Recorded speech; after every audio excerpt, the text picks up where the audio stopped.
அண்ணா சீரியல்ல என்ன நடக்க போகுதுன்னு பார்க்கலாம். வாங்க வீடியோக்குள்ள போலாம். வீட்ல எல்லாரும் அடுத்த நாள் கோர்ட்டுக்கு போறோம். 15 நாளுக்கு அப்புறம் இப்ப இந்த கேஸை எடுத்து நடத்த போறாங்க. இதுல நம்ம எப்படியும் ஜெயிப்போம் அப்படின்னு சொல்லிட்டு இருக்காங்க சண்முகம். இது கேட்டு ரத்னா அழுதுட்டு இருக்காங்க. "டேய் ரத்னா, என்னாச்சு? ஏன் அண்ணன் ஜெயிக்க மாட்டான்னு நீ நினைச்சிட்டு இருக்கிறியாங்கிறாங்க. இல்லைண்ணே, உண்மையில எனக்கு நம்பிக்கை இருக்குதுங்கிறாங்க ரத்னா. அப்புறம் எதுக்குடி இப்படி அழுதுட்டு இருக்கிற?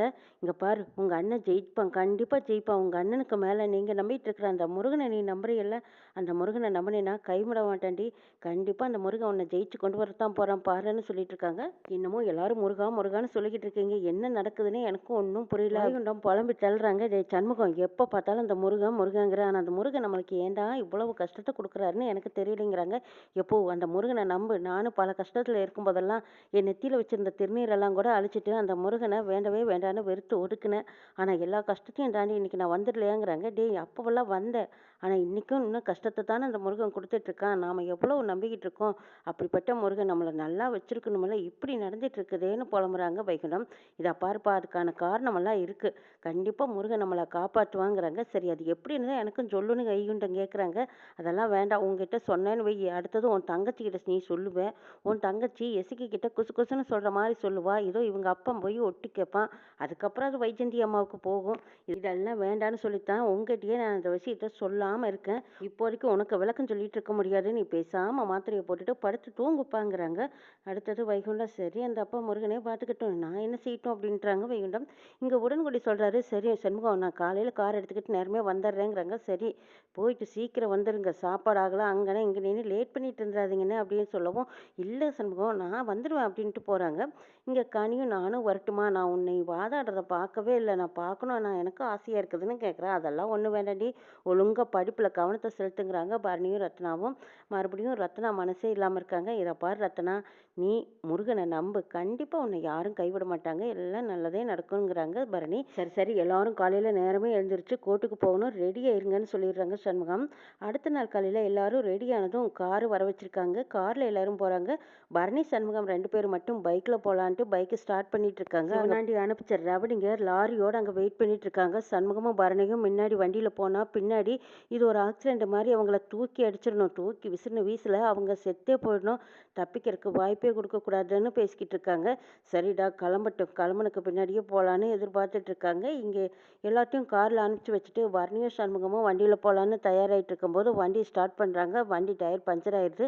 அடடா, இந்த நேரம் பார்த்து இப்படி ஆகிப்போச்சே, நல்ல காரியத்துக்கு போகும்போது இப்படி தடங்களாக இருக்குதுங்கிறாங்க வைகுண்டா. அப்பா அதெல்லாம் ஒன்றும் இல்லைப்பா, எல்லாருமே காரில் போயிடலாம் வாங்க அப்படின்னு சொல்லி எல்லாரும் அங்கேருந்து காரில் புறப்படுறாங்க. அங்கே லாரிக்காரங்க பார்த்து போட்டு, என்னடா இது இவ்வளோ நேரமாக முன்னாடி நின்னா இப்போ காணுமேங்கிறாங்க. அப்போ காரில் போயிட்டான் போல இருக்குதுன்னு சொல்லிட்டு இப்போவும் தப்பிச்சிட்டாண்டாங்கிறாங்க. சண்முகம் ஒரு வழியா எல்லாருமே காரில் சேர்ந்து போனதுனால சண்முகத்துக்கு எந்த ஆபத்தும் இல்லை. கோர்ட்டு வாசலில் எல்லாரும் கூடி நிற்கிறாங்க. அங்கே வைஜெயந்தியும் வந்திருக்காங்க. குரு, சிவனாண்டி இவங்க 3 பேரும் தனியாக நின்று பேசிகிட்டு இருக்காங்க. இதை பாருங்கம்மா, நான் உங்களுக்கு சொல்லி கொடுத்த மாதிரி நீங்கள் பேசணும். அதாவது என்ன கேட்டாலும் ஞாபகம் இல்லை, தெரியாது, மறந்துட்டேன், இப்படியே சொல்லிடுங்க. அவன் கேட்குற கேள்விக்கெல்லாம் நீங்கள் பதில் சொல்லணுங்கிற அவசியமே இல்லைங்கிறாங்க.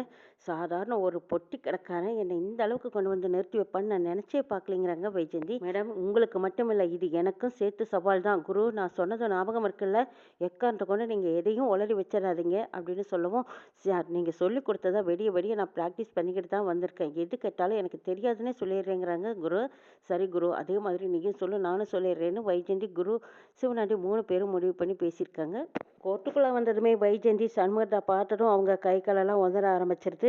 சே, இவனை பார்த்து நம்ம ஏன் பயப்படணும்னு நினைக்கிறாங்க வைஜெயந்தி. கோர்ட்டில் எல்லாரும் தயார் நிலையில் இருக்கும்போது அங்கே பாக்கியமும், அப்பாடா எப்படியோ அடிச்சு பிடிச்சு வந்தாச்சு, எங்கே லேட் ஆகிடுமோன்னு நினச்சி அப்படின்னு சொல்லி அவங்க ஒரு பக்கம் வந்து சண்முகம் வாதாடுறத பார்க்கறதுக்காக வந்திருக்காங்க.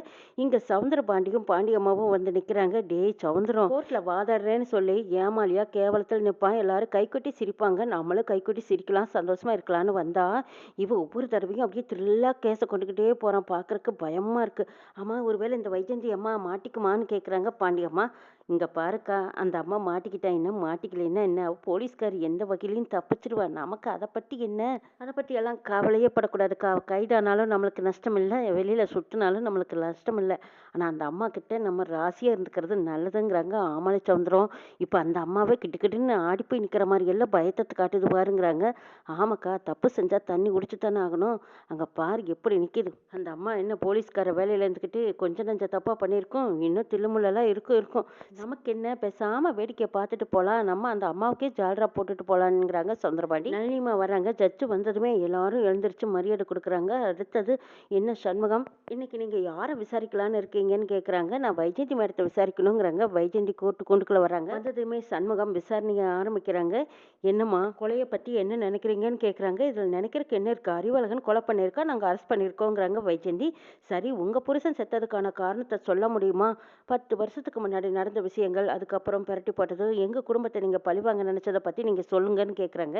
இது கேட்ட வைஜெயந்தியவே ரூல்ஸ் அண்ட் ரூல்ஸா கேட்டுட்டு வர்றாங்க. இப்போ வைஜெயந்தி, என்ன மேடம் இதெல்லாம் 10 வருஷத்துக்கு முன்னாடி நடந்ததை பத்தியெல்லாம் நான் இவங்கிட்ட சொல்லணுமா? இப்போ அறிவழகனோட கேஸ் தானே நடந்திருக்கு, இதை பத்தி என்கிட்ட என் புருஷனை பத்தி கேட்குறானேங்கிறாங்க. அப்போ சிவனாண்டி சொல்றாரு, ஆமா மேடம், சண்முகம் எல்லாத்தோட நேரத்தையும் வீணடிச்சிட்டு இருக்கான். வைஜெயந்தி மேடம் எவ்வளோ பெரிய அதிகாரி, அவங்க கிட்ட போய் 10 வருஷத்துக்கு முன்னாடி கடந்த காலத்தை பத்தி கேட்டுட்டு இருக்கானே, கோர்ட்ல ஒரு அதிகாரி கிட்ட கேட்குற கேள்வியா இதுங்கிறாங்க சிவனாண்டி. அப்போ நீதிபதி சொல்றாங்க, இதை பாருங்க சண்முகம், அவங்க பர்சனல் விஷயத்தையெல்லாம் நீங்க கேட்டு என்ன பண்ண போறீங்க? இப்போ அறிவழகனோட குற்றத்தை நீங்க என்ன எப்படி நிரூபிக்க போறீங்க, அதை மட்டும் பேசுங்கிறாங்க நீதிபதி. சரி மேடம், நான் கேட்குறேன், அறிவழகன் தப்பே பண்ணலைன்னு நிரூபிக்கிட்டோமா, இல்லை கொலையாளி யாருங்கிறத நான் நிரூபிக்கட்டுமான்னு கேட்குறாங்க. கொலையாளி யாருன்னு நிரூபிச்சினீங்கன்னாவே அறிவழகன் தப்பு செய்யலைன்னு தானே அர்த்தங்கிறாங்க நீதிபதி.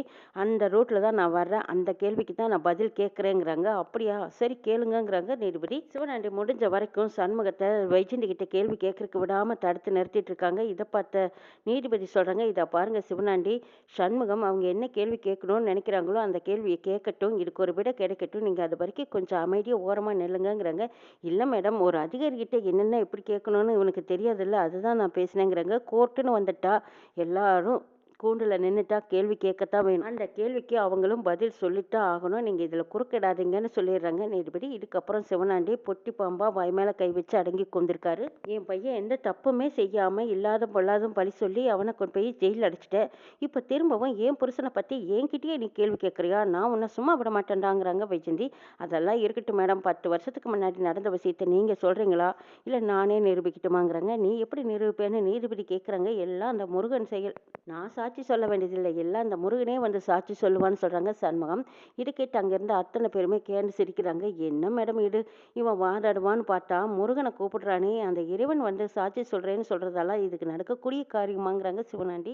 ஒரு நிமிஷம் நீதிபதியே அதிர்ச்சி அடைகிறாங்க. என்னப்பா சண்முகம் இப்படியெல்லாம் சொல்லிட்டு இருக்க, இதெல்லாம் நடைமுறைக்கு சாத்தியமாகுமாங்கிறாங்க. கண்டிப்பாக சாத்தியமாகும், இப்போ வருவாங்க பாருங்க, இப்போ முருகன் நிச்சயமாக எனக்காக வந்து உண்மையை சொல்லுவார் அப்படின்னு சொல்லிட்டு இருக்கும்போது அங்கே பரணியும் வீராவும் அந்த விக்கிரகத்தை எடுத்துட்டு வராங்க. அதை பார்த்ததுமே வைஜெயந்தி அதிர்ச்சி அடைகிறாங்க. இது என் வீட்டில் இருந்த விக்ரமாச்சேங்கிறாங்க. மேடம், இது வைஜெயந்தி வீட்டில் இருந்ததை இவன் எப்படி எடுத்தான், இதுக்கே இவன் பேரில் ஒரு கேஸை போடணும் மேடம்ங்கிறாங்க சிவனாண்டி. ஒரு நிமிஷம் இருங்க, இந்த கேஸை முடிட்டும், அதுக்கப்புறம் நீங்கள் எதுவும் பேசிக்கலாம் அப்படின்னு சொல்லி நீதிபதி சிவனாண்டியை ஒரே பேச்சு அடக்கி வைக்கிறாங்க. இந்த பக்கமா பரணியும் வீராவும் அந்த முருகர் சிலையை எடுத்துட்டு வராங்க. என்னம்மா இது, முருகர் சிலையை கொண்டு வந்திருக்கீங்க, இப்போ என்னென்ன கேஸ் நடந்துட்டு இருக்குதுங்கிறாங்க நீதிபதி. மேடம், இந்த கேஸை பொறுத்த வரைக்கும் இந்த முருகர் தான் சாட்சி சொல்ல போறாரு அப்படிங்கிறாங்க பரணி. இது கேட்ட அந்த அம்மாவே பார்த்துட்டு கையெடுத்து கும்பிடுறாங்க. முருகனே சாட்சி சொல்லுவார், ஆச்சரியமா இருக்குதுங்கிறாங்க. ஆமாங்கம்மா, இதை பாருங்க, முருகரோட கையில வேல் இருக்கா, இந்த வேலு நேரு ஒரு கேமராவை வச்சிருக்கோம், நெத்தியில ஒரு லைட் எரியுது இல்லையா, லைட்ல பேச்சுவார்த்தை நடந்தா வெளிச்சம் வேணுங்கிறதுக்காக தான் இந்த லைட்டை நாங்க பொருத்திருக்கோம். முருகருக்கு 1000 கண்ணுன்னு சொல்லுவாங்க, இதுல ஒரு கண்ணை வச்சு தான் நாங்க வைஜெயந்தி மேடத்தை உண்மையை கண்டுபிடிச்சோங்கிறாங்க சண்முகம். இதை கேட்டதும் வைஜெயந்தி ஆடி போய் நிற்கிறாங்க. அடப்பாவிகளா, எவ்வளோ பெரிய கிரிமினல் வேலை பார்த்துருக்கானுங்க, அதுவும் தவிர இந்த முருகர் விக்கிரகத்தை சவுந்தரபாண்டியை வச்சு தான் என்கிட்ட கொடுத்தானுங்க. சாமிக்கு முன்னாடி நான் நிறைய விஷயங்கள் பேசியிருக்கேன், எல்லாம் இப்போ பதிவாயிருக்குமா, இப்போ நம்ம தப்பிக்கிறதா இல்லை அந்த கடவுளுக்கு முன்னாடி எல்லாமையும் உண்மையை சொல்லிட்டோமேன்னு மன்னிப்பு கேட்கறதா, ஒன்றும் புரியல. எப்படியோ இந்த சண்முகத்துக்கிட்ட இருந்து தப்பிக்கவே முடியாது, வசமாக சிக்கணும்னு நினச்சிக்கிட்டு வைஜெயந்தி அப்படியே கிடுகிடுன்னு நடுங்கி ஆடி போய் நிற்கிறாங்க. இதுக்கப்புறமா சிவனாண்டி வைஜெயந்தியை காப்பாற்றலான்னு நினைச்சாலும் முடியாத காரியத்தில் இருக்காங்க. ஏன்னு கேட்டால் இப்போ வைஜெயந்தி தன் தலையில் தானே மண்ணை வாரி போட்டுக்கிட்டு நிற்கிறாங்க.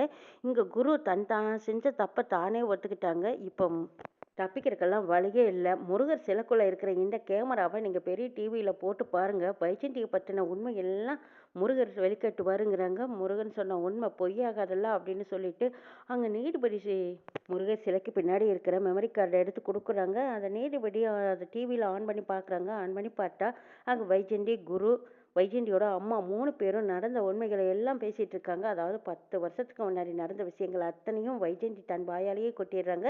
இதுல கூட துணையா போன குருவும் தான் வைஜெயந்தி மேடம் சொல்லித்தான் இந்த மாதிரி தப்பெல்லாம் பண்ணிக்கிட்டு வந்தேன்னு சொல்றாங்க. வைஜெயந்தியோட அம்மா இதெல்லாம் கேட்டுட்டு சரி இனிமேலாவது நமக்கு நல்லதே நடக்கட்டும். முருகர் சிலையே நம்ம வீட்டுக்கு வந்திருக்காரு.